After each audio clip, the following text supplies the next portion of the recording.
Hello, my coralistic people. Good morning, good afternoon, good evening, depending on your time and locations. We don't bring ogbonge news come on our way now. The way we take get them fresh, that's how we take the drop up for inside this place. Now the matter when it day here, no matter what we carry ourselves from here, now we call enter southeast. We call enter Anambra go bring this particular news come on our way. We dey greet all of una according to una time and locations. Before we go drop am, na the man wey dem dey call Obasanjo, na im come dey respond to Soludo. He say, I reserve you for national assignment. Your governorship is an appetizer. Una see the matter? He say im reserve dis man wey dem dey call Soludo, the governor of Anambra State. He say im reserve am for national assignment. He say dis governorship wey dem dey do state matter kpekekpekekpekekpeke. He say na just appetizer, that is na just na small matter for where im know say dis man wey dem dey call Soludo go enter. My sister, my brother, no be small matter o.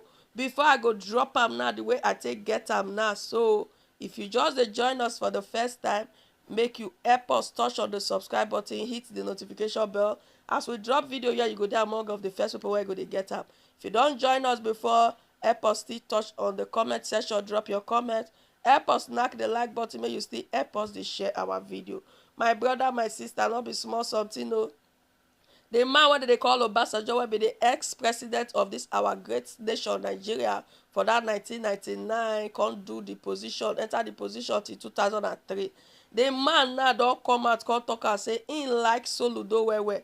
You know say na for im time na im take appoint Governor Soludo as CBN governor. CBN governor, which means na im be oga kpatakpata for CBN. So when be say Soludo come dey celebrate anniversary, say God don keep am, im don do 1 year for office now. The person when he come invite come make he come talk, because he owe Obasanjo to a very high esteem. He love am, say na e personal person, say na e mentor. The Obasanjo na im make im name now, so wey dem call know am for Nigeria, come still know am for inside the state wey dem dey call Anambra. If not, nobody know am before. Inside this matter, na President Obasanjo come the program o. As he come the program, na he come talk and say this man wey dem dey call Soludo, he say the position of governorship Soludo currently occupies in Anambra State was just an appetizer. He say na just kwekwe, na small matter compared to wetin im get, the plan wey im get for Soludo. The former president said the main meal was a national assignment, which is what Governor Soludo rightly deserve in the scheme of things in Nigeria. He say na national assignment na im be plan for Soludo. He say and na that one be the main meal wey Soludo go get. He say for am to put am make e be CBN governor, im get plans. Im know say im dey plan something big for this man wey dem dey call Soludo. The former president said he worked closely with Soludo while he was president and was impressed with his loyalty and lofty ideas. He said as his chief economic adviser, he decided to send Soludo to the Central Bank of Nigeria, where he performed wonderfully well. We no even know all this while say Soludo na chief economic adviser to President Obasanjo that time when he take be president for this country. He say because of the way Soludo take dey work well, na im come carry am make go be governor of CBN, of which Soludo did wonderfully and sweetly well. Obasanjo made this remark when he dey come out for the ceremony to mark the first year in office of Soludo as governor of Anambra State.